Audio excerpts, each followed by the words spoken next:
Knon 89.3 FM in Dallas and Fort Worth, the voice of the people. Business owners, tell KNON's listeners about your business. You can put your business or event on KNON. KNON currently has space available to run announcements for you. Tell KNON's listeners about your goods, services, nightclub, concert, or event. Help keep the voice of the people on the air while putting your information on the air. KNON's been named the #1 radio station in Dallas by both the Dallas Observer and D Magazine. Put your business with Dallas's #1 station. Call now for more information at 214-828-9500, extension 227, or extension 233. For more information, go to KNON.org and click on the Run Spots on KNON page. It's a great way for your business to support community radio while letting more people know about you. Yep. Here we go. We'd like to say good morning. This is Church Information and Open Forum. I'm Marion Barnett, your host. We each and every Saturday morning from 7 to 9 a.m. right here on Knon 89.3 FM, the voice of the people.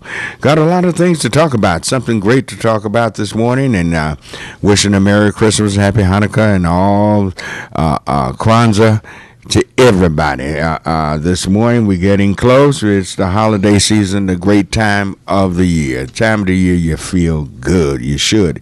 If not, we hope we can make you feel better, because for some people they tell me this is one of the most depressing times of the year. So, but whatever reflects in your mind, we want to make you feel better. But we have a lot to talk about this morning. We have with us Ms. Kristen Houle. She's the Executive Director of Texas Coalition to Abolish the Death Penalty, along with Dallas area chapter members Paula, Keeth, and David Noblin Jr. All righty. I'd like to say good morning to all of you. Good morning. Good morning. Good morning. How are y'all this morning? Just fine. All right. Kristen, you're there? I'm here. All righty. Great. How's the weather in Austin? It's a little chilly. How about y'all? Well, it's chilly and raining. Not as cold as it's been, but yeah, we can appreciate this. We can make our rounds in this, but when that ice was on the ground, we slipped and slided everywhere. So this is a whole lot better. Yes. All right. David, Paula, how are y'all doing? I'm doing well. And by the way, it's David Noblin Sr. But anyhow. Is this senior? Yeah. That looked like a J to me. but I'm doing okay. I'm doing great. I really appreciate you inviting us to be here. All righty. Sorry about that, David Noblin Sr. All righty. You're with the Texas Coalition to Abolish the Death Penalty. The death penalty is something that's very, very final in life. Can each and every one of you, y'all tell me, how did y'all get involved in this? Well, my name is Paula Keeth, and I'm very glad to be here this morning to talk to you about the death penalty. I'm a native Texan. I'm from Houston originally and been in the Dallas area since 1986. And the death penalty is not something I ever gave any thought to. Texas is a very active death penalty state, and I thought, well, that's just what we do here. If you commit a heinous crime, then that's what can happen to you. But I never thought the issue through until I was drawn into it personally when someone I knew received a death sentence. I grew up in Houston, and in the church that my family attended, there was a family who had a son named Spencer Goodman, and he was in a lot of trouble when he was younger, and when he became an adult, he went to prison a few times on things like car theft, and when he was about 21 years old, he got out of prison, and the day after he got out of prison, he carjacked a woman named Cecile Ham, and she was a wife and had a family, and he eventually killed her and dumped her body. And this is a heinous crime, and it makes you wonder what kind of person could do a thing like that. But it drew me into the issue and made me think about the death penalty and how we do it and why we do it. And I started doing some research on it when he got an execution date of January of 2000. And I did some research, and I looked, at organizations like the Texas Coalition to Abolish the Death Penalty, and started educating myself on the issue, and found that there were a lot of things about it that I didn't know, like the problem of racial bias and inadequate representation, and the problem of mental illness and mental retardation. And most troubling was wrongful convictions and exonerations. Oh, yes. And it didn't take me long to be convinced that this was not something that I could support.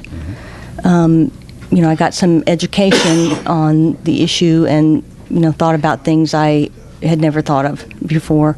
And I think organizations like the Texas Coalition to Abolish the Death Penalty do us a great service in getting information to the public on the death penalty, so they can make an informed decision and not just a emotional knee-jerk reaction. Okay. Do you believe that in putting people in prison and making sure they never can be free again, are you for that? That's a way to keep our society safe. So you go along with that, but you don't want the death penalty.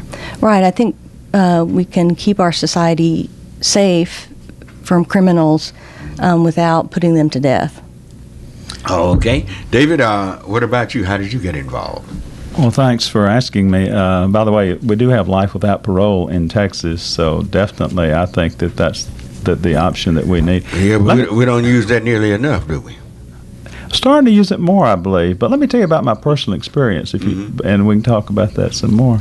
I'm a Quaker, though the last year or so, my wife and I have been attending Cathedral of Hope, which is United Church of Christ. But as part of my Quaker faith and practice, my own spiritual journey, I went with Paula Keeth because she knew a man on death row that she had been communicating with. And I went with her to Pulaski Prison and met Rodney Rashal. And I had a spiritual experience that altered my life. What I encountered was a human being with feelings, emotions, passions. He had caring for other people. He loved other people. And it changed me. Well, we were also very different, I realized, thinking about it after the visit. I was born into a family that was financially secure. When I was growing up, if I had psychological or medical or learning difficulties, and I had all of those, my parents always were able to get me the professional help I needed. I discovered my identity in leadership in a Methodist youth group and as a football player at Highland Park High School. And Rodney, on the other hand, was born into a very financially insecure family. At least during his childhood, it was a very unstable situation.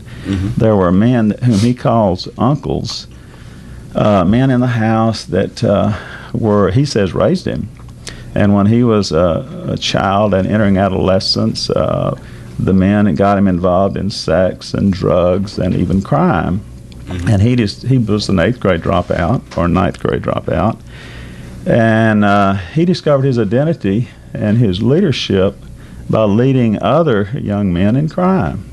And so in his teenage years, he did kill someone for which he was convicted of murder. And I just think it's evil to kill Rodney Rashal. By the way, now he has a life sentence, thank God. You got to commit. But he was in prison for 20-something years. Is he African American?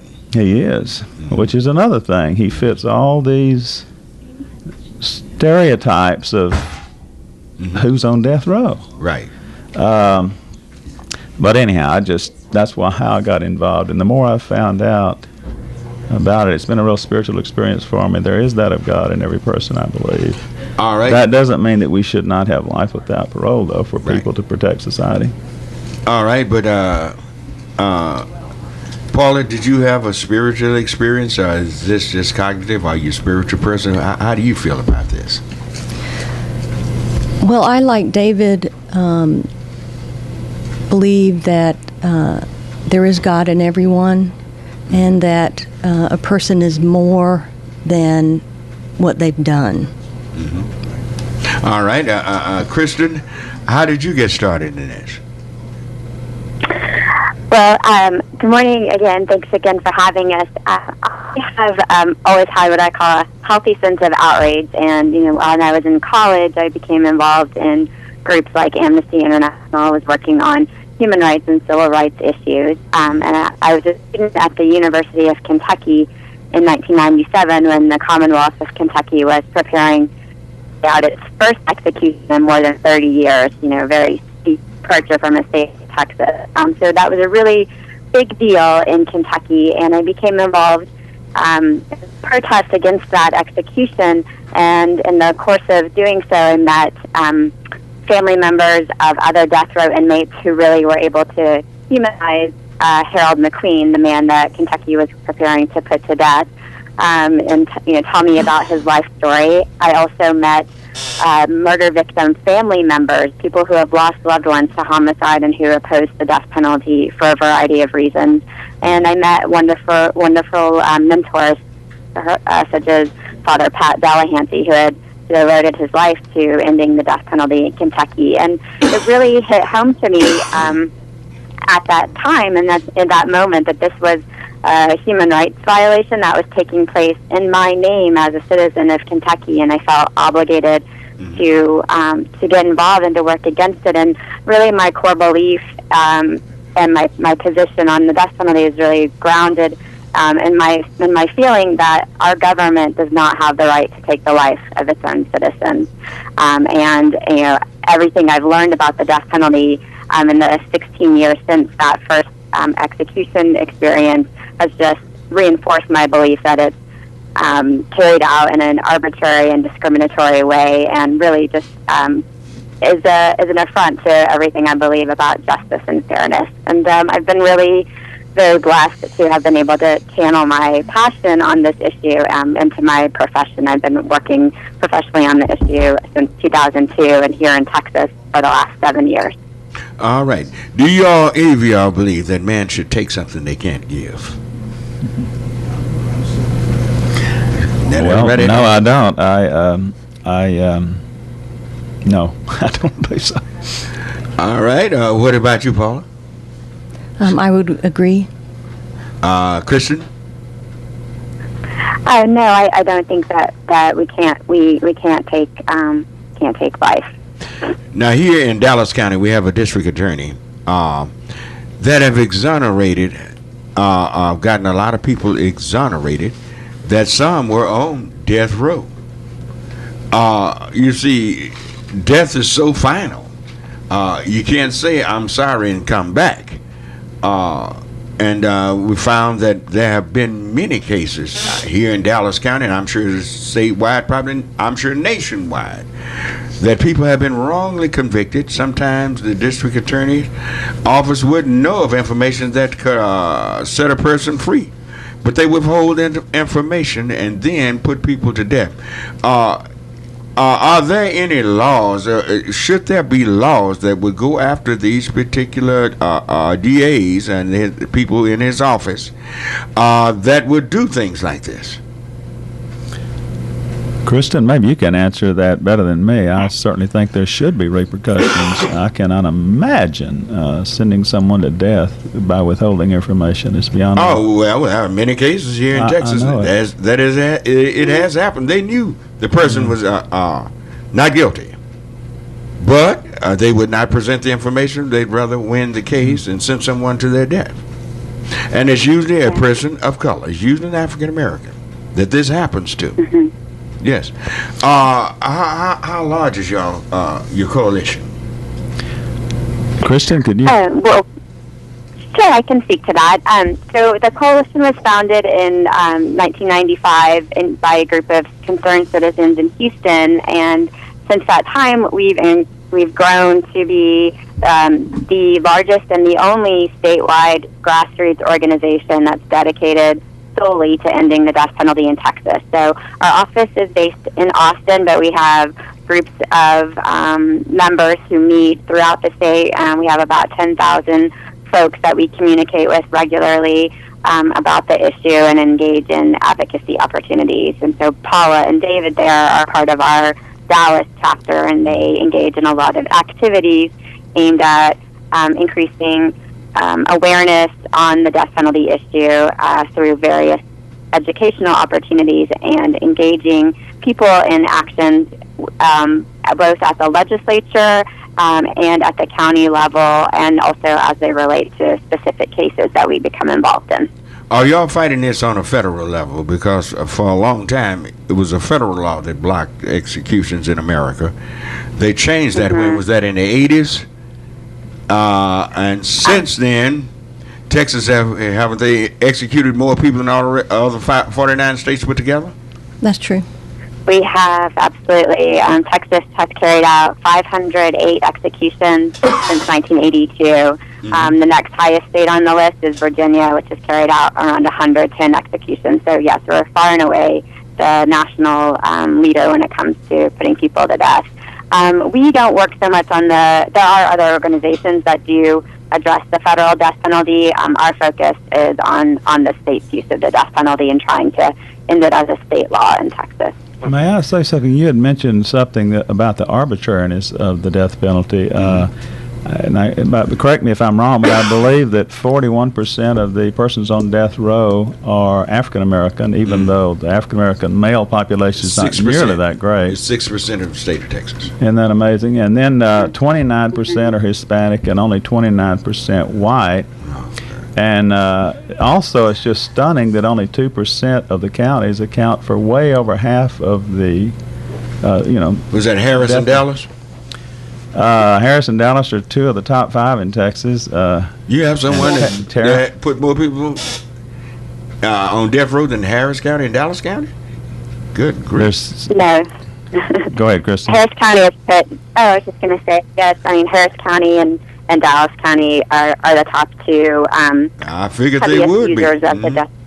Yeah, but what's interesting is I don't know if you're going to like hearing this, but Dallas County is now putting more people on death row than Harris County, almost twice as many in the last 6 years.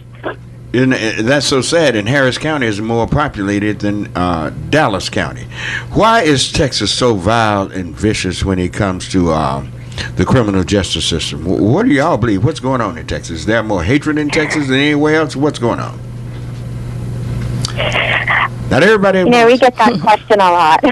We get that question a lot, and I don't think that Texans are any more are bloodthirsty people or I really think that it's our criminal justice system in Texas is just so flawed from top to bottom. But it takes people to build that criminal justice. Christian, could you hold on a second? I'm up against a short break, and we'll come back and let you answer that question. We'll be right back.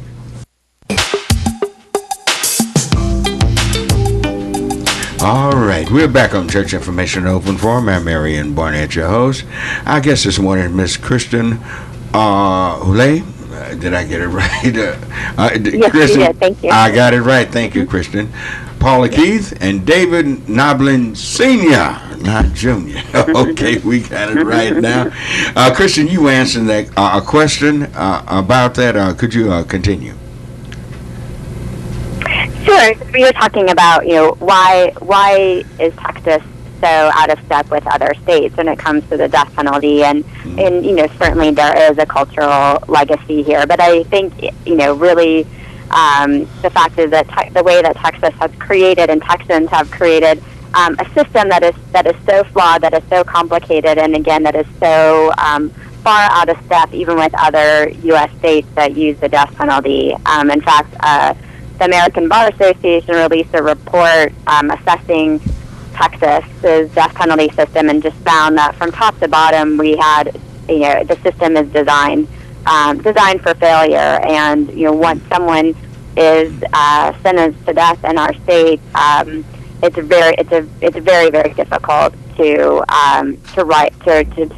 change any outcome other than an execution. I mean, we don't have any real clemency procedures in this state. We ask juries to answer a question about predicting the future dangerousness of a person that they've just convicted of capital murder. No other state puts juries in that position. We have a system that's actually set up to confuse jurors about their responsibility. So there are just so many, things built into our system that are really undermine the integrity of the entire judicial system, in my opinion. But I'd be interested in hearing what David and Paula have to say about that as well. Okay, let me ask y'all something, and y'all can answer that too. Do we just have the Wild Wild West mentality in Texas? Hanging Judge Roy Beam and all of this. Is that still hanging in Texas, that Wild Wild West attitude? There is a cultural aspect, and Texas are very proud and independent people. But I think a huge problem has to do with. Could we talk just a little bit about the characteristics of people who are on death row? We admit to talk a little bit about that during the break. The biggest group were African American males. Socioeconomic is huge. Right. People that can afford lawyers. Have you noticed? Rich people don't. They don't. Get there may be somebody on Texas death row that's wealthy. I don't know of that person. You can even, if you're rich enough, you can kill 4 people and walk away and get probation. And then we have other issues related to socioeconomic problems, I think, but that's just, mental health. There are mentally ill people that are executed in Texas beyond any shadow of a doubt. Paula and I that's wrong. Were at an execution where that occurred. And there's the problem of, kids that are out of school and maybe elementary school, and then you have problems of learning disabilities. You have problems sometimes of mental retardation. We executed a mentally retarded person in Texas recently. These things are huge. And the arbitrariness of where I'm born and where I happen to kill somebody. If you kill somebody one place, in Houston, for example, they had 250 executions not long ago, and yet all of a sudden now it's dropped to where there are very few because I guess of whatever reasons. But it's so arbitrary. If you kill somebody in West Texas, that's better than if you kill them in Harris County, for example, whatever, or in Dallas. Yeah. All right, Paula, what do you think? Well, I think in Texas, legislators have the view that they have to be tough on crime in order to get elected. And there's a real hesitancy for legislators to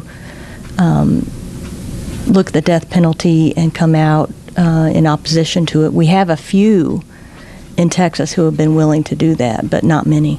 Did they get reelected? Those who stuck their necks out? Actually, like I was saying, the death penalty was not on my radar, and it's really low on the priority list of issues for voters.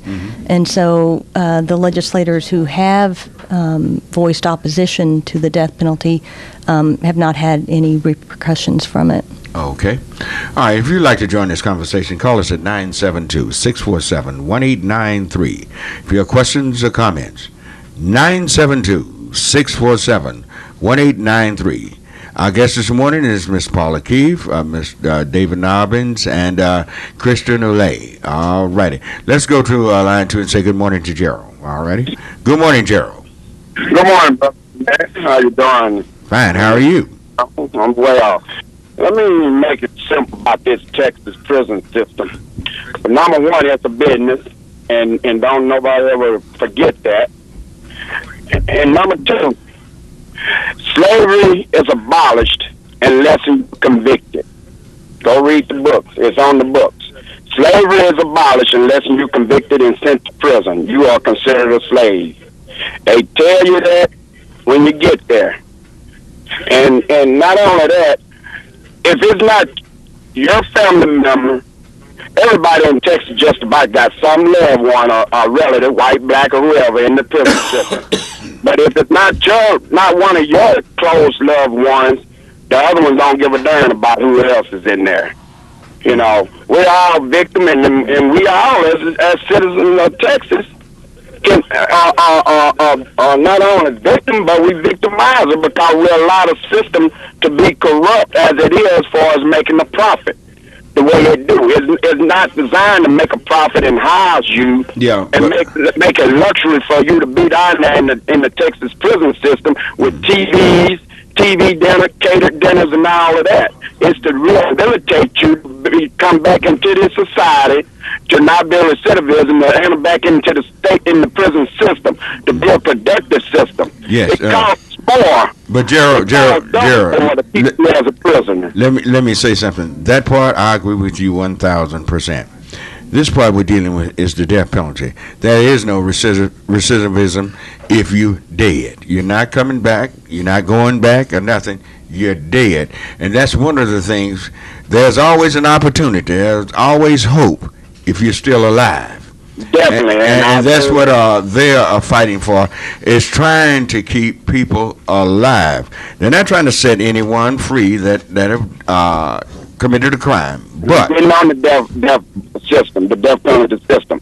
Yeah. You know how much it costs to keep a person on death row? It's very expensive. I've heard it's more expensive to put a person to death than it is to hold them in life. You know what the state constitution states? That if you kill an innocent, if they execute an innocent person, that they still guilty for being arrested, and knowing that they don't have evidence against you and whatever. Probably haven't even given you the chance for a motion of discovery.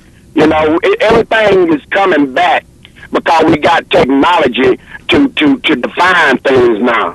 Now the ones that been on death row, they didn't have a chance to a motion discovery and all that because of the technology. But now you got DNA and everything else, and if you look around, pay attention to your technology. You got cameras and everything just by within 5 miles radius from one another. How you think they're able to catch a criminal now, several months down the road when nobody ain't told them? Because they do a traction. Okay. They see, you know, I'm not going to get all into the technical aspects and all that, but a person that's going on death row now that is innocent got more better chance of getting off, getting the case overturned within the next 2 to 5 years. That's if the DA's office don't withhold evidence, and if we found that many DA officers can know that person didn't do the crime, didn't commit it, but they withhold evidence just to win the case. Thank you for your call. All right. There clears the line 972-647-1893. Reverend Barnett. Yes. Could I address the cost issue? Yes. It would seem like, and most people believe that it costs more to keep someone in prison for life than to execute them. Mm-hmm. But in studies that have made, including in Texas by the Dallas Morning News, it is actually more expensive to execute someone than to keep them in prison. Yeah. And the cost, most of the cost comes in at the original trial, which the county pays for, because a death penalty case takes so much more preparation, and jury selection takes longer, and there are a lot of costs associated with that. So every state that has studied the cost issue have come to the same conclusion, that it costs more to execute than to keep someone in prison. The appeals ought to be pretty expensive too, aren't they? Right. Because there's an automatic appeal. If you're given the death sentence, you get an automatic appeal on that. That should be very expensive. Christian, do you have any idea on how the costs, whether it be death penalty or say a life sentence? Yes, as Paula said, it's counterintuitive, but study after study has shown that the death penalty is beginning to end, about 2 to 3 times more expensive than a case where they're seeking life without parole. So Dallas Morning News showed that an average death penalty cost that led to an execution cost about $2.3 million versus, around $750,000 for a case where an individual spent 40 years in prison. So, just as Paula said, at that county level, just the original trials can cost hundreds and hundreds of thousands of dollars, and that's just to get the original conviction, and then the meter keeps running with the appeals. Well, now, go right ahead. Could I comment on something the caller, excuse me, the caller referred to? He said that unless it's your family member or someone you care about. I know. And that is so true. And also, a point I think, Reverend Barnett, that you made, and being a pastor, you would, I think, really understand this, maybe better than most of us. People change. Rodney Rashall was on death row when I met him 3 years ago. Had no notion he would ever leave death row. Stunningly enough, for whatever reason, Harris County's been going back and looking at some of those cases on the sentencing phase. But what's amazing is the mother of the victim, of the mother of the son who was murdered when they were both teenagers, Rodney and the person who was murdered. She met him after the sentence was changed, said, Rodney, I never hated you. She was someone who really wanted to tell him that, and he apologized. Whatever. It was amazing, but it was recognized by the families that people do change. Rodney had changed. Wow. That's something. And the number to call is 972-647-1893. Let's go to line 3 and say good morning to Jeffrey. All righty. Good morning, Jeffrey. Hey, good morning. How are you? Fine. How are you this morning? I'm blessed and highly favored with God to say the same. I think this is a wonderful conversation. However, we need to also find a solution. What can we do to stop so many people falsely being put to death or being put to death, period? I really believe here in Texas that there is still prejudice within the justice system, and I don't mean black and white. I mean, if you have, then you can find your way through. If you have not, then you're going to find yourself underneath the toughest penalty of the law. And I think until we decide to quit being biased in our decision making with the judges and the prosecutors and making our deals with the criminals, then I feel we just continue going to have to keep paying to have people put to death or have people put off death row or the appeal process itself. You know, Texas is a money-making state as well, so the prison system is a money operation. So until we get that mentality out of our minds and do what's right as far as when criminal breaks the law, let's not look so much to make a profit out of it. Let's really see what we can rehabilitate as well, because anyone can change if they have a made-up mind, to change. Christian, what do you think about the privatization of prisons that came down in the 80s and through the 90s? Do you think that ever added more people to death row and to longer sentences and quicker sentences here in the state of Texas? Oh, more so, yes, indeed. I would have to agree with that as well. That's a fair statement to make. And what we have to do now is to see what we can do to make sure that we're not going into the next 50 the same way as we were back in the 80s. All right. Kristen, did you hear that question? I did, thank you. I mean, the state runs death row, so that hasn't been privatized. But yes, certainly, I think that the privatization of prisons has been a huge issue. I mean, I've been glad to see the legislature sort of rethinking their contracts with groups like the, Corrections Corporation of America.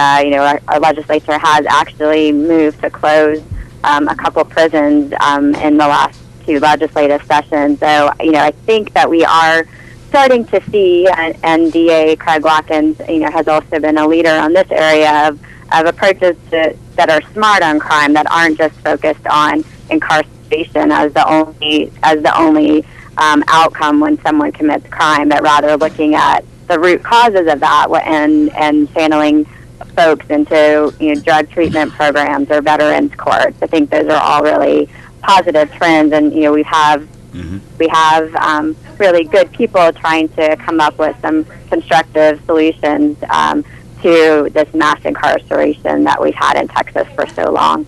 What about these court-appointed attorneys? Right now we're in a talk show. Not everybody wants. Yeah, I mean, that's been a huge issue in Texas. I mean, we have made some really tremendous strides over the last decade or so. You know, the legislature has, back in around 2000, started to set out more guidelines for who can be appointed to be representing someone who's, you know, facing the ultimate punishment. And in Texas, we have, in the last, you know, probably 5 or 6 years, started to establish some public defender systems. So now Texas has something that was actually started in Lubbock, of all places, called the Regional Public Defender for Capital Cases. So these are lawyers who are specialized in capital murder cases. They have investigators, they have mitigation specialists, as all part of their specially trained teams. And they've now extended to all counties that are, you know, under the population of 300,000 can opt into this program, and I think it's made a huge difference. But certainly, you know, we've had just abysmal representation of people facing the death penalty in Texas since the 1970s. I mean, we've had lawyers fall asleep during the trials. We've had lawyers disbarred and then later, you know, appointed. So it's been just a terrible system up until, you know, good folks like Senator Rodney Ellis and others really started to take a close look at this and say, look, we have to have some standards for representation here in Texas. You know, it's sad that that attorney, whether he gets win or lose the case, he gets the same pay. He's not going to hurt himself. And like you said, well, I'm glad they're getting investigators and doing different things in certain places. But I read the papers all the time, and every time I turn around, I look and see who's getting the death penalty, and to me, nothing's really changed. I just want to add one little comment. Well, I would say, go ahead, David. Yeah, just real brief. Yeah, the statistics show that if you're financially capable, we're talking about socioeconomic differences here. If you're wealthy enough to afford your lawyer, your chances are much greater. If you get a court-appointed attorney, the statistics show you're more than likely to be convicted. But even more than that, you're even as a huge percentage that you're going to go to the death row, as opposed to if you have your own, you can afford your own lawyer. Right. Have a millionaire ever been executed in Texas? Could you answer that, Kristen? Not that I know of. No, it's not funny. No, it's not. I apologize for. But you have to laugh to keep from crying over this. I've never known someone of great wealth or anything ever to get the death penalty in the state of Texas.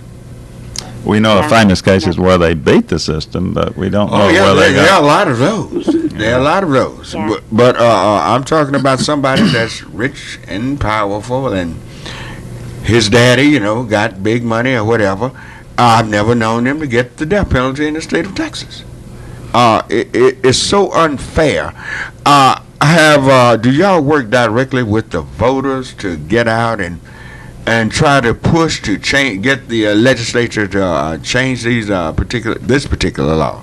Right. We encourage our members to contact their legislators about the death penalty and do some advocacy in the legislature. You might mention your work with the I tell you what, she'll mention that as soon as we come right back. We got to take a short break, and we'll be right back.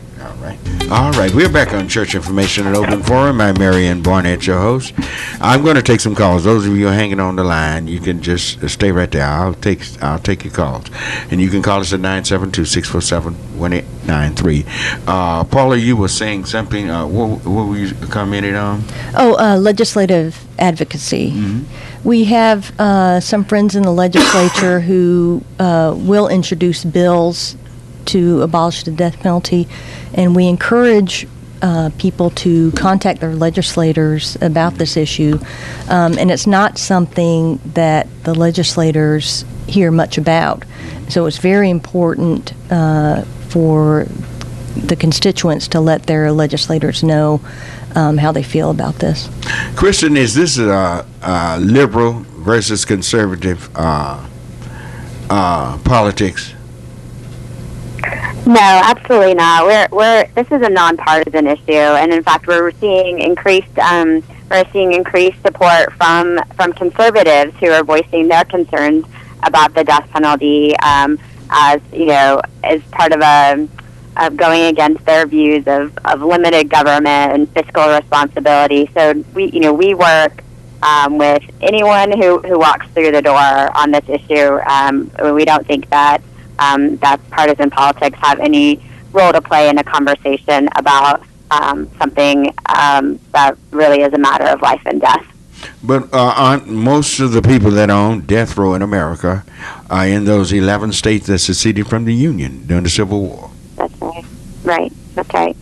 That sound political to me. That sounds conservative. That sounds racist. That sounds bigoted on this particular issue. Because why would those 11 states have more people on death row than the rest of the nation? And your state that was the most fierce in slavery, which was Texas, because they got their slave late before the Civil War, has executed more people than anyone else. So, and you say there's not a political slant to this. Well, I said it's not partisan. It is absolutely a political issue, but I'm saying that we believe that this is a nonpartisan issue, that regardless of whether someone considers themselves liberal or conservative, that there is a room to recognize that the death penalty is unnecessary, and that we have alternative ways to protect society and punish people who are truly guilty of committing heinous crimes without the death penalty. Okay. All right. 972-647-1893 is the number to call. Let's go to Nanita on line 4. All righty. Good morning, Nanita. Nanetta. Is that Nanetta? I'm off this morning. I'm pronouncing everybody's name. All right. Go right ahead, Nanetta. I was just concerned or wanted to know that when considering and all killing someone, I think the Bible says you shouldn't take a life. Something that I kind of grew up with. Thou shalt not kill? Yeah, you go to hell if you do. But I'm not sure. I haven't studied that, but that's just been my belief growing up. But I'm considered pro-life anyway. I think you just don't take a life for any reason. I don't care what it is. Like, consider the abortion. I mean, can you go and kill those parents who were killing their babies? This is not necessarily a pro-life thing, because not my own personal opinion. Most people that are pro-life are usually for the death penalty. I found that. Yes. Go back and check them out. They love you until you're born. Go right ahead. Come on. I just want to add that the Catholic Church actually has really been supportive. Some of the individuals in particular. So I hear what you're saying, but that may be changing a little bit. And I sure hope so, because I remember the young lady that they put to death here. It's been a few years ago. She had. They said she had totally changed her life. They showed pictures of her. She showed her talking and everything. Even the Pope wrote a letter asking Texas not to execute her.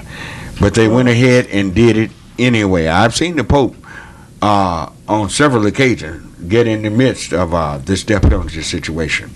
And I'm glad to see a world-renowned religious leader get involved in this situation. And I would love to see some of my good friends, some of you conservative, Southern Baptists and Pentecostals and everything else, African American preachers and everybody else become a part of this, because they're taking something they can't give. They cannot give life, but they really ready and able to take life. So I've seen pro-life people work for so long. They are pro-life. Once you're born, then they're ready to execute you. And I'm not exaggerating on that. That's true. All right. Kristen, what do you think about it? Dive on out there. Yes, I'm still here. Yes, I mean, I think I agree with David. There are, and with you, I love the call to faith leaders. That's something that our organization has been working on for a long time, and we encourage all people of faith to get involved. And I think faith leaders have a really important role to play. And we've heard directly from legislators who want to be hearing more from faith leaders on this issue. You know, I find there's, you know, some people believe that there's a difference between innocent life and guilty life, but I think all life has dignity.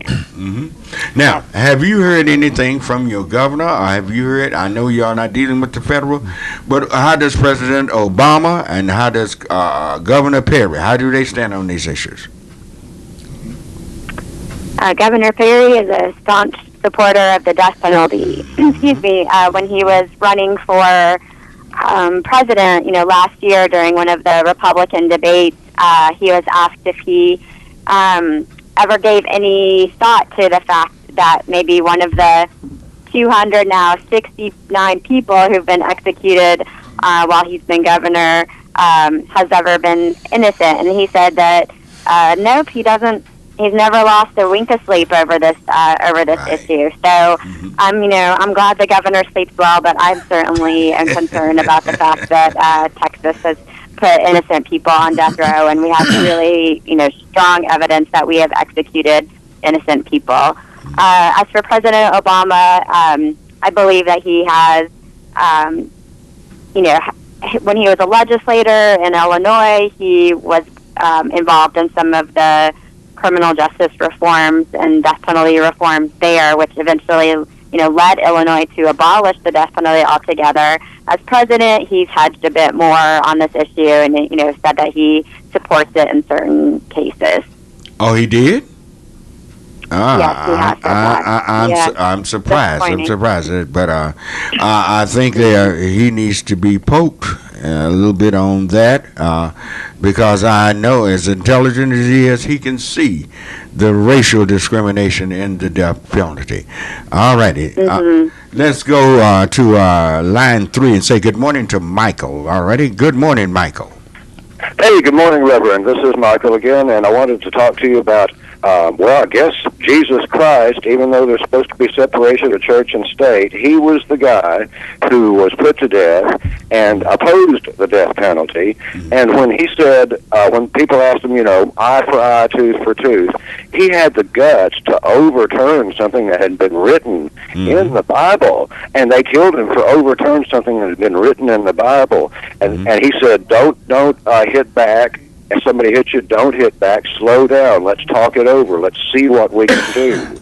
And that is so important. That is the way to stop crime, is with forgiveness and understanding of the crime, that poverty caused the crime, that racism caused the crime, that no criminal ever acts upon his own individual volition in the eyes of God, because God understands what everything caused that person to do that wrong act and understands how to rehabilitate and forgive that person. Jesus was the ultimate, or the best, the first criminologist, and he'll be the ultimate criminologist, because we the people are now taking pictures of each other. We're calling 911. 911 yells at the caller, says the caller is wrong. Get off our line, get off our line.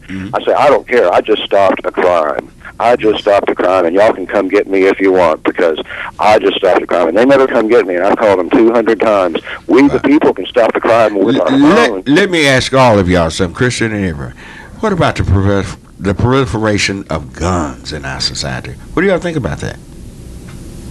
I remember when, as kids, hey, we'd have a good fist fight. It's over with, but then we're running together in another hour. But today, they get into an argument or disagreement, murder. That's forever. That life is gone. What about the proliferation of guns?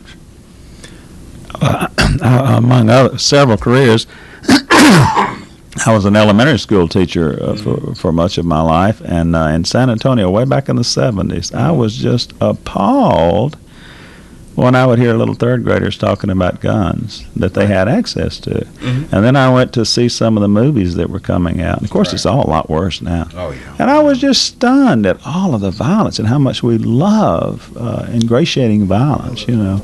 And, yeah, I think it's a real cultural problem. I think it's a very serious problem. I personally would like to see a whole lot less guns. All right. Okay. 972-647-1893. Let's go to line one and say, well, no, James, I can't be on line one. Isn't no, Christian's on line one.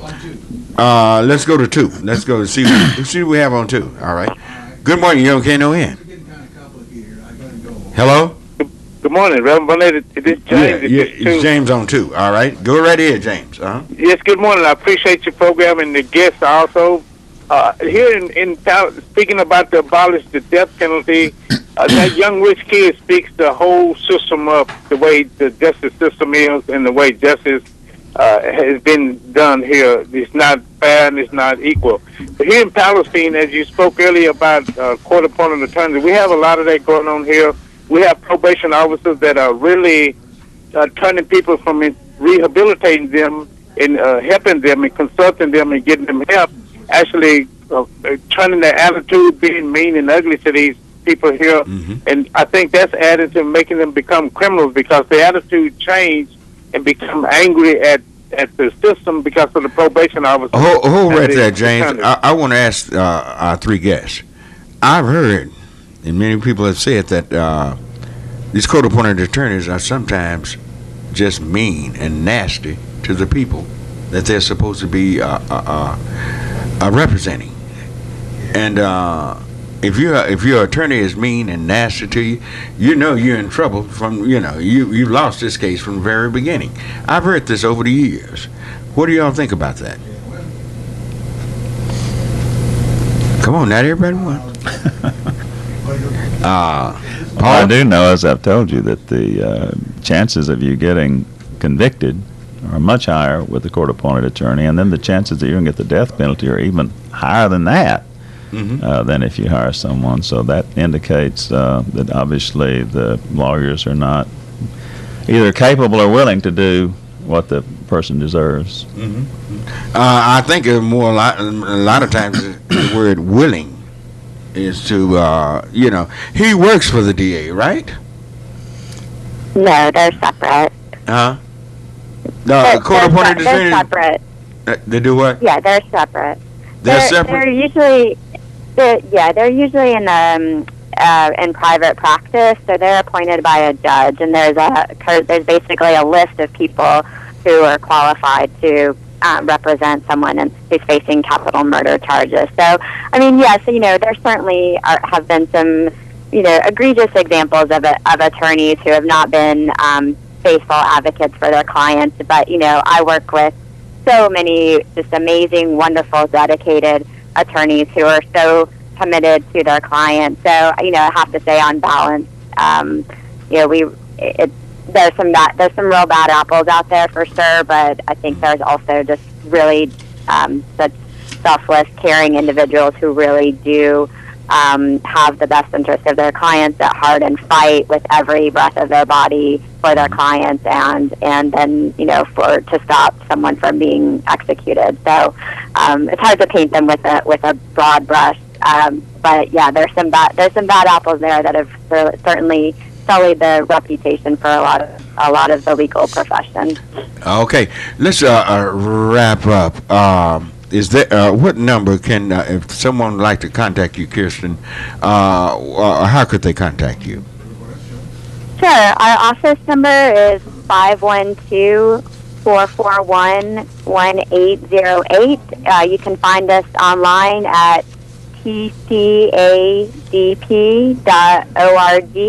That's just the acronym of our organization. We're also on Twitter and on Facebook. And I just wanted to let you guys know that this coming week we're going to be releasing our year-end report on Texas death penalty developments in 2013. So hopefully that'll get some good media coverage and people will see what's Could y'all send me one here at Knon? Send me one. I want to see it, and I'm definitely going to put it on there. All right. Thank you so much, and we'd love to do that. All right. Thank you, Kirsten. And can we have Paula and David just let your listeners know how they can get involved in the Dallas area? Oh, definitely. We're about to ask that question. I wanted to give them how to spell your last name. It's Houle. And because they probably will never get it the way I pronounced it this morning. No, I know. It's a strange one. All righty. All right. Thank you, Kristen. All right, Paula. Thank you so much for having me. Paula, David, how can you all be contacted? If there might be those who might want to join your organization and be a part of it, they just have questions on what's going on. Mm-hmm. Well, the Dallas chapter does have monthly meetings. I believe it's the third Wednesday of every month. Third Tuesday. Third Tuesday, I'm sorry. And we meet at the Cathedral of Hope. Where is that located? That is not too far from here. Do you have the address, David? Yes, it's close to Inwood and Cedar Springs. The address is 5910 Cedar Springs Road. Okay. That's a popular street here in Dallas. That's the one that leads into Love Field. All right. Now, again, what was that address? 5910 Cedar Springs Road, 75235. All righty. And can I say one more thing? Yeah, we are out of time, but go right ahead. Okay. We're going to have an annual conference in Fort Worth. The Texas Coalition to Abolish the Death Penalty is having an annual conference in Fort Worth on Saturday, February the 22nd, and maybe Kristen could send you information on that. At University Christian Church, and we'll have a couple of state representatives there, as well as the moderator, Kristen. Okay. Is Bob Ray Sanders. Bob Ray Sanders is going to moderate. Bob Ray Sanders. All righty. Great. And I'd like to thank all three of you for being a part of this program, and hopefully wish you well, and I hope y'all great success. Thanks for having us on. All right. Thank you so much, Reverend Barnett. It's been a pleasure. All right. Thank you. Take care. All right. We got to take a short break, and we'll be back for hour number 2. All right. All right, we're ready for hour number 2. Are you ready? And you can call us at 972-647-1893. 972-647-1893 is to get that line. Get that line. We're going to open it up. Open the lines. Open line Dallas and Metroplex. Open line Metroplex. Whatever you want to talk about. But right now I have a couple of announcements I need to make here. Merry Christmas. Shoes for My Children will give you free shoes to poor children. This is at Zion Temple of Deliverance International Ministry. Gifts, bicycles, and other things, right? And this is our good friend, Sister Bernita Tyler Scott, for all nations of kids, all nationalities, everybody. And she's located, our church is at 9730 Bruton Road, 9730 Bruton Road. This is from 10 a.m. to 1 p.m. I guess that's today. Since there's no date on it, obviously it's today. From 10 a.m. to 1 p.m., they're having a big giveaway. Children, get shoes for my children. She's been doing that for years.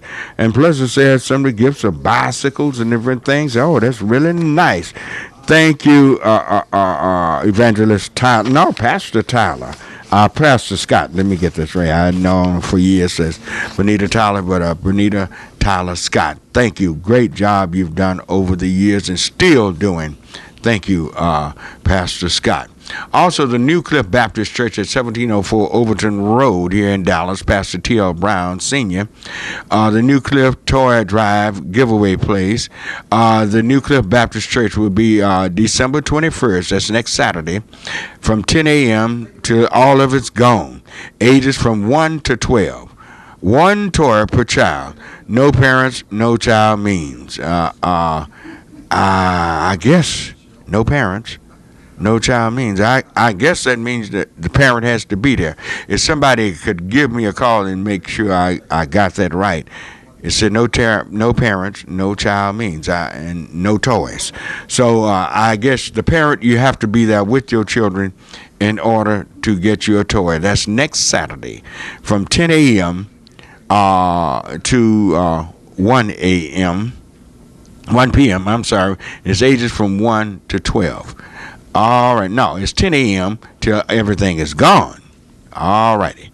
So we want to make sure you get your children toys. There are a lot of giveaways. There are a lot of things. People are opening up their hearts. Everybody is not bad. Everybody. There are some good-hearted people. Thank you, Reverend Ron Wright. Thank you, Reverend S.M. Wright. Y'all having y'all big giveaways on next Saturday. Thank God for people like this. Thank God for these preachers. Y'all talk about preachers and say preachers don't do anything, and they always look what these preachers are doing. Reverend Brown over there at New Cliff. Look what they're doing. They're helping. I'm not saying people can't do more, but they are doing some things, and many people that call, some of you do nothing at all. All right, but complain. So now let's get out there. Let's get rolling. Open phone Metroplex. We are ready to go. Give us a call. 972-647-1893. We were talking last week about relationships and different things. We've been talking about the death penalty this morning, but also we have a young fellow named Ethan Couch, 16 years old. They killed 4 people. And one other person, the way they describe him, he's nothing but a vegetable. And Judge Gene Boyd gave him probation. What do you think about that? What do you think about that? And our sorry media here in the Metroplex. Oh, no, they're not touching this. They're not pushing this. They just announcing and keep going. You think if Ethan had been an African-American man, a young boy, killed 4 people and drunk, would have gotten away, would not have been prosecuted, but given, slapped on the wrist and told to go on, killed 4, and seemingly a 5th one is at the point of death? What about this? How ridiculous is this, Judge Gene Boyd? How ridiculous to give him a slap on the wrist. It's not even a slap on the wrist, and tell him, all she said, don't do it anymore, and let him go. I saw him walking out of the court. He didn't look remorseful. He looked like a spoiled brat to me. But our children, had that happen, would we be given probation? Lord have mercy. 972-647-1893 is the number to call. Did we lose James? Where's James? He's on 4? All right, bring him on. Good morning, James. Are you still there? Yes, sir. Good morning, Reverend Barnett. Thank you for encouraging me here in Tallahassee. We really have problems here. And right now, I'm addressing a couple of cases where these probation officers have really just gone crazy. And this Judge Baskin Bentley, those that can look it up on the internet, he's sick kind of now. But this guy here, his courtroom decorum it would make people just go crazy. If somebody could come down here and witness what's going on and look like nobody's doing anything about it, and he's in the federal court, and the rest of them, the DA, all of them is like they all go to the same places and party or do whatever they do. Oh, they do. They do. You got it right, James. Yes, they do. They party. They belong to the same country clubs. They go to the same church, and, they own little private holes where they hide out and do different things. They all together, yes. Yes, and the lady on top of the courthouse is pointing south, looking south down here, so that tells me a whole lot. But this is the case where we had the Confederate flag. Now we have a Confederate Paul Plaza down here, and I have to talk with you another time about that, how that went down. It's very sad what happened, even though we came up and visited with you. But I'll talk with you in depth another time about that. Well, I want y'all back up here real soon. I want you back up here because you stay on the walls of the city. You are a fighter, and I really want to keep you, hot and keep you rolling and make sure that you don't, your spirit don't get broken.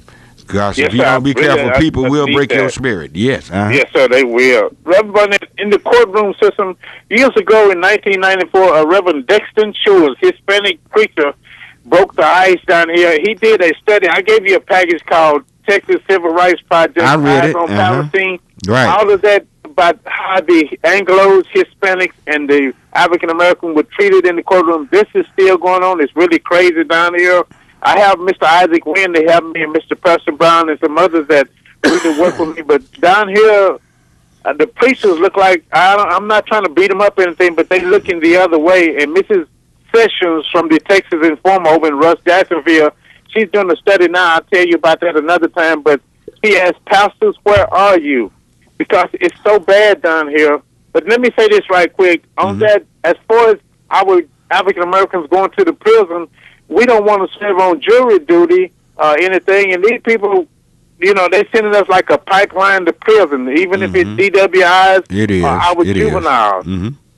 One other thing before we, the other thing early on when Senator Hightower was talking about how these stores are ripping us off, they have changed the quantity, the quality, and the size of the containers and packages, and they've gone up on the prices. And I can name some of these stores, but it is really sad, and our city fathers are not gatekeepers as they should be. Right.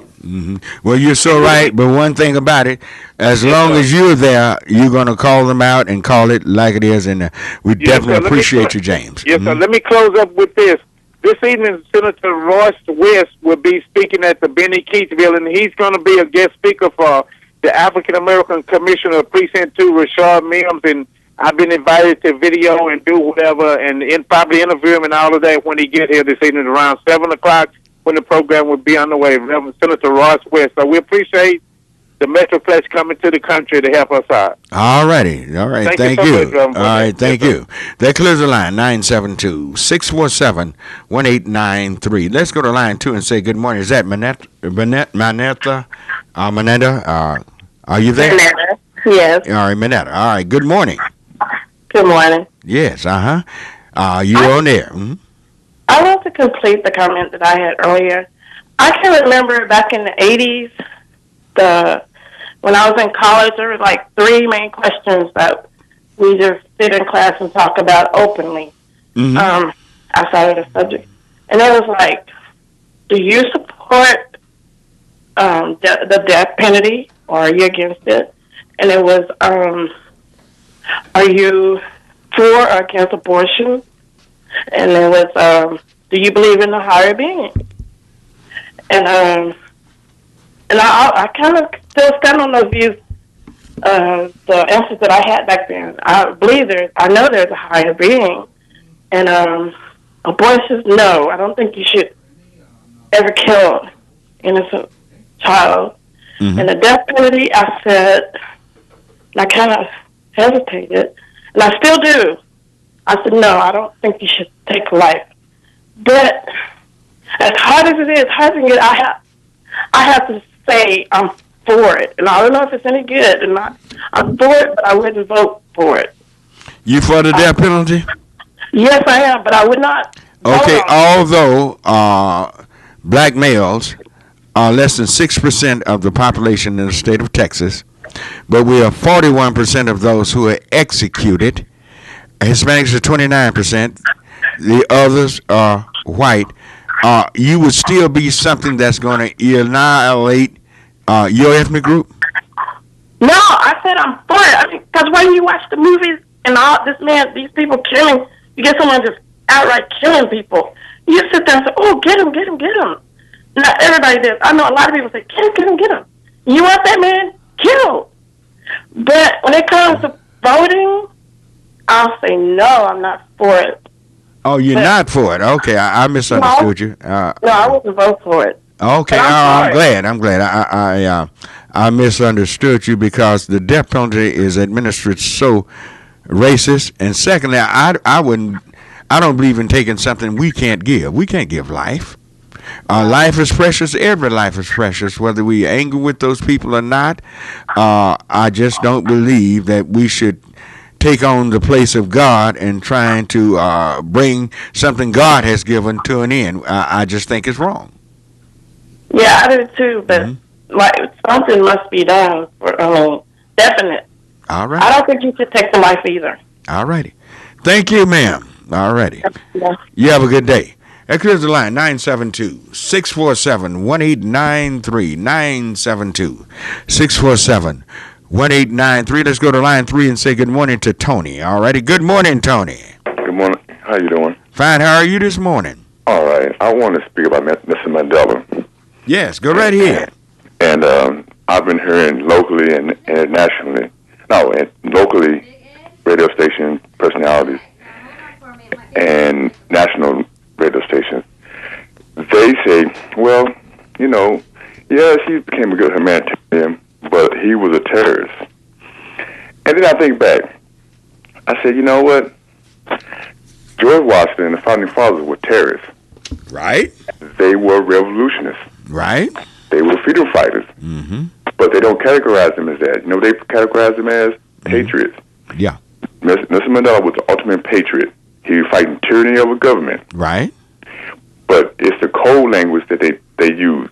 Well, let me tell you something. I'm not upset about them calling him a terrorist for the simple fact I'd rather him be known as a terrorist than being known as an old man just giggling in the white folks' faces and forgiving everybody, because that let those who he had to forgive off the hook. They're still carrying on apartheid in South Africa. There's still apartheid in their schools, in employment, in health policies. The same thing that we have in America is still going on in South Africa, and until we address those issues and call it like it is, anytime a man is standing up for his rights and standing and telling this man to get his foot off of his neck, yes, they're going to call him a terrorist because they don't want to stop their oppressive ways. This is what's going on until we stop giggling and hand gladdening and laughing and smiling at folks and going on and ready to always forgive when they haven't changed. There must be repentance before forgiveness. So we have to make sure. I'd rather for him to be called that, but for the simple fact the man was fighting for his freedom. Anytime you fight the powers that be for your freedom, they're going to put a label on you, and then they're going to define you. So whatever they want to call him. And that's what I'm picking up on too, is this. Mm-hmm. The whites are picking up on is this. He forgave them. I mean, these are white Americans picking up on that, Cooper. Because that foolishness. And the reason why they picked up on that is because they want us to forgive them for their transgression. And so they say, hey, blacks, here's a single that here's Mr. Mandela. Mm-hmm. Oh, we lost him. Something happened. I tell you what, we're up against a short break, and we'll be right back. You can call me at 972-647-1893. We'll be right back. All right. We are back on Church Information and Open Forum. I'm Marion Barnett, your host. We have Doc Dockery. We have Liv here. They are here producing the show. And you can reach us at 972-647-1893. All righty. I'm still concerned about this little fella named Ethan Couch that killed 4 people and walked. Probation. Wow. Walked. But I'm more concerned about this judge, Gene Boyd. Obviously, this is in Tarrant County, I guess. I don't know. The accident happened in Tarrant County. And something needs to be done. I'm going to keep her name up before you. I don't know if she obviously must be going to retire something to commit a travesty like this. I don't care what they get on TV and say all these insinuating circumstances might cause her to do. No. Had this been a black child, no way he would have walked free. No way he would have walked out there still with that smirk on his face, arrogance. No. Something needs to be done about this situation. All right, 972-647-1893. Where are we? Did we get Tony on line 1? All righty, let's go to line 1. I'm not sure who I have on line 1. All right, bring on line 1. All righty. Good morning, you're on KNON. Good morning, KNON, Reverend Barnett. This is Reverend Wright. Oh, is that right? Let me see. Do I see you? Oh, here, you under here. Oh, I got you now. Okay, go right ahead, Ron. How you doing? I'm glad to I'm trying to run through this in 60 seconds. I know you got to call this. First of all, thank you for talking to us about Nelson Mandela. Unfortunately, we don't own the media. Channel 5 showed it. We didn't get any more media to show up at the press conference, and that's including the black press. That's right. So the white press, our black papers who received the press conference never showed up, and so that's our problem. The judge that you're talking about sentenced a young black boy to 10 years for killing one young kid in a fight. Is that right? That's the same judge?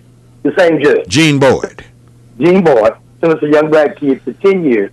So him and a young man, 2 young men got into a fight, and one killed another one. In a We were young boys. Oh, okay. Him to 10 years, and so. But she let Ethan Couch off on probation, and he killed 4 people and got one as veteran. Almost people feel like don't know if this young man gonna make it either. So, what kind of judge is this? It's a judge that needs to be disbarred, and although she's returned, that case needs to be, the appeal needs to go to that case, and that young man needs to be sentenced because everybody knows that that's simply about money. Had this been a regular, had it been a black kid, he got the death penalty. And I know the death penalty gets on that. He definitely would have got it. But this is a tragedy to justice, and it shows that the mothers against drunk drivers are hot about this. But and unfortunately, this is a sad situation. But now there's a certain race of people that know what we've been going through for generations. Mm-hmm. Now, the Mothers Against Drunk Driving, have they spoke out on this? Oh, yes, they have. Oh, yes. Okay. And they're speaking out against it. They're very irate behind it because they felt like it was a Traverse City justice and that this kid should not have received and then to go to a place in California called tons of money, let everybody in this city, in this state know that this was about money. So if you got money, you don't have to worry about committing a hideous crime. And so, that's a shame. He's not going to, what kind of rehabilitation he's going to get other than the fact that he took some lives and he didn't get punished for it. This is one of those smaller cases of George Zimmerman. You slap him on the wrist and it's going to come back to bite you later on in life. Next quick thing, Mothers Against Police Brutality. Had a great press conference. They got some rules they set up for Chief Brown and the Dallas Police Department. He's trying to enforce the 72-hour. He's trying to enforce the 72-hour before the police are giving their report. Why would you need to wait 72 hours to turn a report in the situation? So they can doctor it up to make sure that they say the right things to cover them. Exactly. He's giving them the opportunity to lie. And it really doesn't make this. I'm telling you, Pastor, the chief and this district attorney is making themselves look bad. At that press conference, we were asked that question. Well, Reverend Wright, y'all complaining about the police and y'all complaining about district attorney. They both black, and so I guess what they thought it was done. But I told them we've dealt with these type of situations all of our lives. These are not the first black men who have been in positions that have done worse than white men. I mean, if I can get you to do the people bad, I'm gonna let you do them bad, especially if you gonna do what I tell you. There have always been Sambos and Gumbos, so this is nothing new. Yeah. Almost called them out, and I had to catch myself because I wanted to be respectful. But we've always had Sambos and Uncle Toms in our position to do things of such as that nature. Not saying that, but they're given the image of that's exactly what they're doing now. The district attorney's office has invited all of these black prosecutors to run against these judges, which they shouldn't have done, because some of those judges were good judges, and now they're running against the Democratic chairman of the Democratic board, I guess, Heath Harrison is running against her, and most of the African Americans, even Commissioner John White Park, don't understand why he's running against her, because she's done great in the Democratic Party, and so at the end of the day, the rumor is that this district attorney is not going to make it again, and he's just trying to set himself up for something a little bit later on. But these are the things that we're dealing with right now. But the Mothers Against Police Brutality are going to continue to fight what they're fighting. I want to tell you something I can't tell you on the news yet because it's going to shock this city and bring them to their knees. It's coming from Washington, but they want to wait until January before they let Dallas know what's going to take place. But these police, the police department, is going to be forced to get justice against them by the Department of Justice. All right. Okay. I'm excited. I'm ready to hear it, and hope it comes about. All right. Saturday, right quickly, Saturday, Day of Chaos, the Reverend Marion Barnett will be honored in the community, and we will see you next Saturday at 10 o'clock. All righty. All right. 10 o'clock next Saturday. There on what's that? 2nd Avenue? Is that Robert B. or whatever? That is that old Jesse Owens Field House whatever, and Joe Lewis, whatever. Right there, and right next to Fair Park. All right. Thank you. We thank you for your call and comments. All right. That clears the line. 972-647-1893. 972-647-1893. 89.3. Let's go to Randy on line 4. All righty. Good morning, Randy. Good morning, Brother Barnett. Fine. How are you this morning? I'm doing pretty good, enjoying the weather. Good. Hey, I'm glad the Reverend Wright came on there because he answered a bunch of questions that I had about the people that were in the vehicle, whether their parents are appealing this decision. Mm-hmm. And another thing about, why isn't the editor of Dallas Morning News or the Fort Worth Star getting a flood of letter to the editor about how this was wrong and how they think it was racist or how they just think it was a wrong decision whether race was even involved or not, you know what I'm saying? Right. Because, just like you guys were saying, we got Uncle Toms and the black race and Sambos and all that. Well, every race has that. The Native Americans had scouts sending the army in on women and children. Mm-hmm. The Irish, the Mexicans, everybody has that Sambo people, if you want to name it that. Well, see, Uncle Tom was a good guy. He was not. He's gotten a bad rap. He was a good man, Uncle Tom. But there was Sambo and Gumbo. Those were the two characters that were traitors. And that's why you never hear me use that Uncle Tom thing. It was Sambo and Gumbo was no good rascals. So that's what I'm saying. You have that in every race. The white race, every race, you have those people that they do that to save their own skin. They think, but they're going to get treated the same way. So we got to finally come to a point in this racism issue that it's just a matter of a person doing a good thing or a person doing a bad thing. It's just like the lady that's supposedly, I guess, getting ready to retire as a judge or whatever, handing down this decision. It doesn't matter whether she's white, black, green, Chinese, or from outer space. It was a bad decision. It was a horrific decision. It's up to us as the community to respond to that. Are we just going to lay down, which she thinks we are? She knows we're going to lay down. Why do you think the press is not pushing this thing? Why? If it's something they don't like, don't ever think they're not biased against certain things and certain people. Why is it the press is in Dallas? Why is this press really national now? The press is so lazy and sorry. What's going on with the press, our local and national press? What do you think's going on? They're sold out. They've sold out to capitalism. You think business owns the press now, and they're not going to do anything to upset their bosses? Business owns this whole world, Brother Barnett, except for the small few people that try to fight being owned. You know what I'm saying? Right. Business owns everything. It owns our legislature. That's why we got companies going with federal subsidies. We have companies encouraged to go to another country,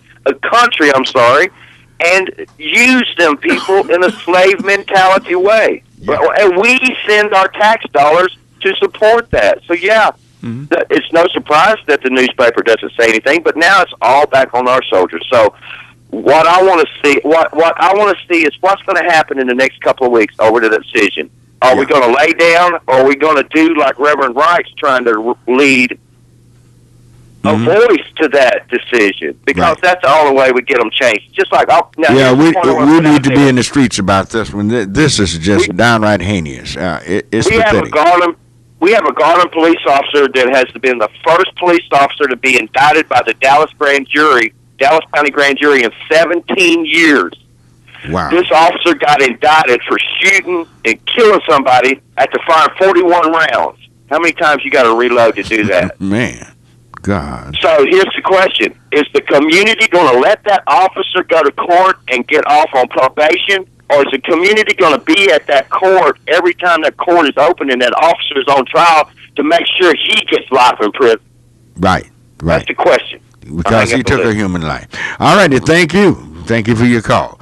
972-647-1893 is the number to call. 972-647-1893 is the number to call. Let's go to line 2 and say good morning to Big Ed. All righty. Good morning, Big Ed. Go right ahead. Good morning and Merry Christmas, everybody. Merry Christmas to you. I heard this morning that it was a white woman that got 70 years for stealing Christmas ornament out of yours. Now this kid. Yeah, I heard this. Yeah. Man, I was in the bed.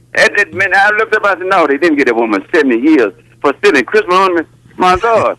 But there's a boy, like you say, he got a smirk on his face. You know, when you're privileged and you can pay that price, it is what it is. Like I said, and I'll tell you another thing. Mm-hmm. When you stand up for righteousness, you stand firm. Mm-hmm. And you can't forgive that devil. Because one thing about that little devil, he'll throw a rock and hide his hand. Right. But I say this to him. In the end, God and Jesus will have the last say. God bless. Well, let me ask you something. Even if this judge can say she was letting him go for rehabilitation reason, well, is she turning him back over to the people that raised him to this point? That's atrocious if she's turning him back over. Obviously, they didn't do a good job up until now. What makes them think they're gonna all of a sudden change and do a good job of rearing him? He's really grown. When you get 16 years old, there's not much more raising you can do on a child. You've got to catch him before now. So I cannot, for any reason, see why it would be such circumstances in this situation that you would give this young man probation. I can't see it. Something else is going to happen with this young man, I believe, before the ink get dry on this particular case. All right. Thank you for your call and comment. You can cut that one. All right. 972-647-1893. 972-647-1893. All righty. Who do we have on 3? Ring 3 on. I've gotten this stuff mixed up here. Good morning. You're on Knon. Yes, that's me. Yeah. All right. Go right ahead. Go right ahead. Yeah, I wanted to clear up about. I seemed like a radical forgiver who would just forgive everything earlier. Man, we can't forgive the people who did apartheid to us, and they did it to whites and they did it to blacks. They can't be forgiven because they are still calling Mandela all those terrible things to themselves. But Mandela was called a communist, and that was one of the best things they ever called him, because his friend Fidel Castro helped him more than anybody else. And when we're talking about race and class and things like that, we should look at the fact that they actually tried to trick the African National Congress, and maybe have done so, into leaving alone the communism part of it. Joe Slovo and Nelson Mandela and those other people were way over to the left side in the Cold War, and they were supported by Cuba. And we need to look at the Cold War again and see which side won, and see whether we're really happy with that, and look at people like Hugo Chavez, who's now passed away, people like Mandela, who stood up for the working class, white, black, and brown, people like Martin Luther King and Malcolm X, who stood up for the working class, all of us, white, black, and brown, like the caller that just called before now, who understands the evils of capitalism. We need to remember they called Nelson Mandela a communist. They were probably right as far as all the people he worked with and what he wanted for South Africa, but I think it's tragic that the IMF and the World Bank and all these other people cowed the African National Congress in to go. Yes, sir. Yes, sir. I agree with some of the things you're saying. Some of it I don't. Okay. I don't think he was a communist, because a communist is a very atheistic type of government, and he was definitely not an atheist. But if you're out in the water drowning, and somebody throw you a rope, and would you refuse to catch it because it's somebody that somebody else don't like? You're gonna grab the rope and save yourself. And Cuba came to his rescue, his aid when he needed. When that racist regime in South Africa was just murdering his people and shooting them down like dogs and massacring them. And he sought help from America. They're not telling that. That's who he sought help from. America refused to help him. America said ANC was a terrorist organization. They were fighting for their freedom. So yes, and you would read, and somebody throw you a line, you'd read their speeches, and if you read Fidel Castro's speeches about America, you'll find more truth in Fidel Castro and Nelson Mandela than America. Thank you for listening. Goodbye. All right, thank you. All right, that clears the line, 972-647-1893. Tell you what, we're going to take a short break, and we'll be back in just one moment. All right, we're back on Church Information Open Forum. All right. Okay. Call us at 972-647-1893, 972-647-1893. Let's see, where are we? I've gotten lost here. Let's go to Cedric on line 3. Ready? Hello. Hello, Cedric. Hello. Yes, sir. Go right ahead. Mm-hmm. Hey, thank you for having me, man. Mm-hmm. Yeah, I want to comment on the when he made the statement about Mandela and also the kid that killed the people in Fort Worth.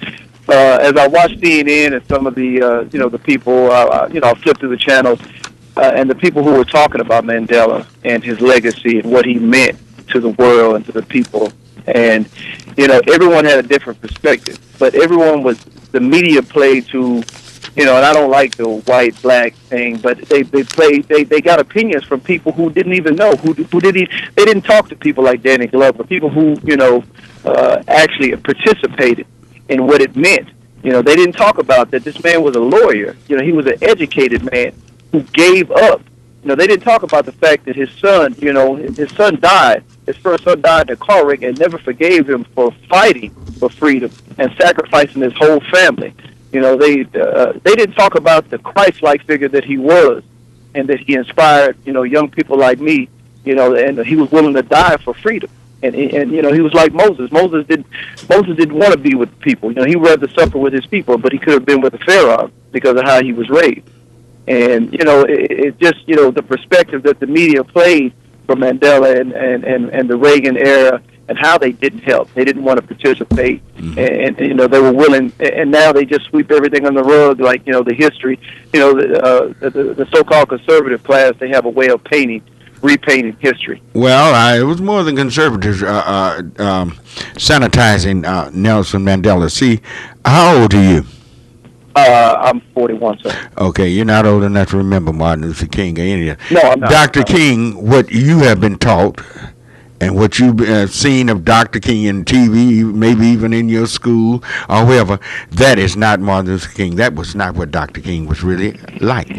Yes, he had that in his personality, but that was not the essence of Dr. King. They hated him. Wow. Is that your hello? Yeah, I'm here. Yeah, we got a lot of static on that line for some reason. I'm here. All right. Dr. King was considered a revolutionary during his day. Most people, all these people you see love Dr. King, they hated him when he was alive. Once you're dead and you're gone, they can then celebrate you and tell you how forgiving and loving and kind, what a great person you were. But they don't like you when you're alive if you're standing up for justice and righteousness. And that's what Mr. Mandela and Dr. King was all about. Not all this just sanitized mess, how he's showing him grinning and skinning and grinning with people and everything. Yes, he had that personality, but he was a strong, firm man. So, I've got my uncles who I speak with, people who my elders, and the truth tellers, the people who tell truth in history as it was, and I but I noticed you said something. You don't deal with that black and white thing. Believe me. No. I'm talking about. I don't like. I have people who always want to come and it's always an argument when it comes to the race factor. I mean, I'm a product of the 70s. I have experienced personal racism. I have been called all kind of names by police officers. I've been pulled over by driving while black. I mean, I've experienced personal racism in my life, so I understand the effects of racism and what it does. Even from the workplace, from the law enforcement, from everything, from healthcare, from everything. Race, drives this country. Always has. You almost said it. You almost said it. Always will. Yeah. You want and you pray for a better day. Yeah, but it doesn't come by denying And that is real. You're right. Yeah, until you who are of the 70s, and those of the 80s, those of the 90s, those of the 21st century, until you come to grips with it, that you're going to have to deal with it head on and address it as it is. Until you all come to grips with that, it will do nothing but extend itself and expand itself. You just cannot bury your head in the sand and hope and pray it go away. It's not going anywhere. The only way it can be defeated, it has to be confronted. All right. One thing I like what Mandela did, you know, when he got out of prison and the reconciliation part, he made the people come together. And, you know, the people spoke of the crimes they committed. And the people, you know, the persecutors and the people who were persecuted. And America never did that when it came to slavery. They never came to the table and said, hey, you know what, this is what happened. I mean, you know, they came out, you know, with apologies, but, you know, they never sat down. There's never been any true repentance in America. Yeah, I agree. And it's still there. It's still deep down inside the hearts of many people. All right, thank you for your call and comment. All right, that clears the line, 972-647-1893. Let's go to line 2 and say good morning to Billy Ray. All righty, good morning, Billy Ray. Oh, good morning. How are you? I'm fine. Yesterday, I was listening to Robert Ashley's show on the same thing about the 16-year-old boy that got away with killing the 4 people. Well, on Robert's show, Robert was saying it was a 14-year-old girl that was in the car that was intoxicated, and she was butt naked. Well, now, number one, if that was Oprah Winfrey's son, and Oprah got billions of dollars, would they turn her son loose? No. Okay, that's all I need to know. No. Anybody black, I don't care whose son it is, who they are, they would not have been turned loose. This one has racism written all over. Anytime you can kill 4 people, I mean, drunk, murder, it's murder. Yeah. You get probation. Remember the judge. Remember her name. Yeah, Jean I read it. Jean Boyd. Boyd, that's her name. We do not need to let this harvest pass. We got to make sure that this thing goes back before the American system of jurisprudence and right be done about this. I don't care how much money these people have. Yeah, but you know what she said? You know what the paper said? That the family had too much prestige. Now, my definition of prestige might be different from somebody else's, but that's what the statement said on TV, that the family had too much prestige for her to give him time, so he got the 10-year probation and all that kind of stuff. Yeah, but what you talking about prestige, but what about character? Exactly. There's no character being shown here. Exactly. All right. You know what I'm saying? Okay, thank you. Thank you. 972-647-1893. Let's go to line 3 and say good morning to Mike. All righty. Good morning, Mike. Good morning, Reverend Barnett. How are you? Fine. Having a How good are holiday? you? We're having a wonderful holiday. Well, that's just great. Every day is a holiday. Every day. Oh, yeah. You bet. Anytime I can wake up and get up in the morning, it's a holiday.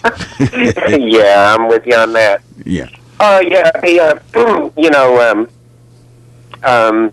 Well, that last statement, prestige, as Christians, we're not really supposed to go after prestige. Mm-hmm. That's definitely not a character trait. No character whatsoever here. No, sir, not at all. On either side, the judge or anybody else, there's no character displayed in this particular situation. It's an injustice. It certainly is. But we're kind of used to that, But unfortunately, we get used to it. There's a lot of injustice. That's one thing that I pray about every day is for the Holy Spirit to help our country with that. So true. I was just remembering, Martin Luther King. He was before he was assassinated. He was organizing his biggest project. He was for poor people. Yeah, he was organizing the Poor People's March in Washington. Yes. Exactly. He was for so many wonderful things. I think that that we don't. He really was kind of going after the corruption in the system, and he's really someone to always be proud of and to think about and keep on our minds. The deal with police brutality and the injustice, however, is it does seem like that the more prestige or money that a person has, the more justice they can get. Well, do you ever hear of police out in Preston Holler going out there, going to someone's house, going somewhere, and beating them with billy clubs, shooting them? Have you ever heard of anything like that? Well, no, it wouldn't happen. They know who to beat. They know who to shoot. They know who to discriminate against, and they know where to do it. Yes, And I know I've been there. I had about 10 years ago. I was brutalized somewhat. I was drunk and kind of sarcastic. Maybe I was asking for a little bit, not what I got. But anyway, I found that we forgive, but we don't forget. We don't want to forget and make the same mistakes. But I do find power. I have just 2 family members. I'm poor, under poverty level for years now, out of work, all kinds of this and that. I'm pretty powerless. I don't have any. But I found over the years that getting more into my church, that there's a great deal of power there for us. All the power in the universe there. I hate to cut you off, but I'm trying to get my job line in because it's just time for me to go off. Okay. Well, okay. All right. Well, it was thank really you for your good call. to hear you today. All right. Thank you. All right. All right. Could you bring Greg on line 2? All righty. Good morning, Greg. Good morning, Marion Barnett. Fine. How you doing? Doing fine. Are there any jobs out there? There are some jobs out here this morning on our SAT job line. That's Solutions and Access Today job line. Brought to you every Saturday morning during church information and open forum here on Knon 89.3, the voice of the people. This morning on the job line, we have the city of Carrollton is looking for a maintenance worker. They're asking you to apply online at www.cityofcarrollton.com. Once again, that web address is www.cityofcarrollton.com. We have Napa is looking for a warehouse associate. They're asking you to apply online at www.jobs.genpt.com. Once again, that's Napa is looking for a warehouse associate. They're asking you to apply online at www.jobs.genpt.com. MBM is looking for a warehouse selector. They're asking you to apply online at www.xrecruit.connexa, KENEXA.com. Once again, that's www.2xrecruit.connexa, KENEXA.com. PPG is looking for warehouse shipper. They're asking you to apply online at www.ppg.taleo.net. Once again, that's PPG is looking for a warehouse shipper. They're asking you to apply online at www.ppg.taleo.net. Unit Select USA is looking for warehouse representatives. They're asking you to apply online at www.uniselect.usa.com. Once again, that web address is www.uniselect.usa.com. Honeywell is looking for warehouse associates. They're asking you to apply online at www.careers@honeywell.com. Once again, that web address is www.careers@honeywell.com. Uline is looking for warehouse workers. They're asking you to apply online at www.uline.com. Once again, that web address is www.uline.com. True Green is looking for a warehouse technician. They're asking you to apply online at www.peopleanswers.com. Once again, that web address is www.peopleanswers.com. If you are a child-loving, patient, and energetic individual and would like to work in the daycare setting, number for inquiry is 972-290-4995. Once again, if you are a child-loving, patient, and energetic individual and would like to work in a daycare setting, the number for inquiry is 972-290-4995. If you are a person affected by addiction and needs assistance with their recovery efforts, or an ex-offender trying to make their transition back to mainstream society and need assistance with job search, the number for inquiry is 214-634-2722. Once again, that number for inquiry is 214-634-2722. Today is a good day if you're looking for a job to find one. Let me repeat that. Today is a good day. The late, great Bob Marley once said, get up, stand up. Stand up for your right. Get up, stand up. Don't give up the fight. And with that, we bring our SAP job line to a close.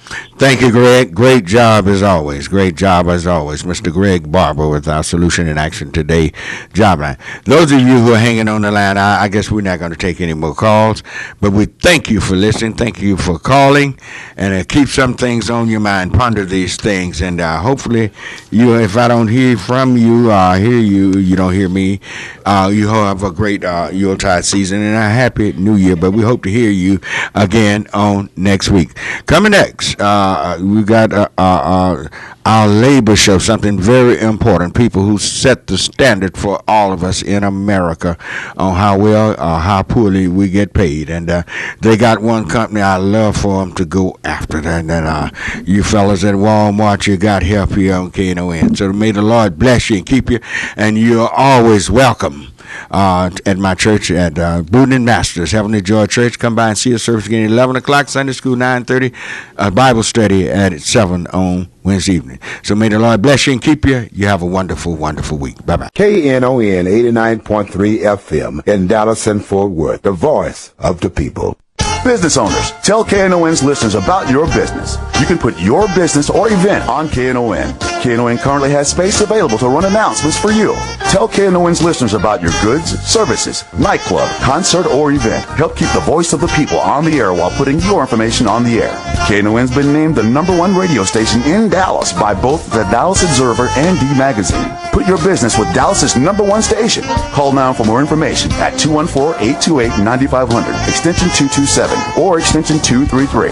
For more information, go to KNON.org and click on the Run Spots on KNON page. It's a great way for your business to support community radio while letting more people know about you.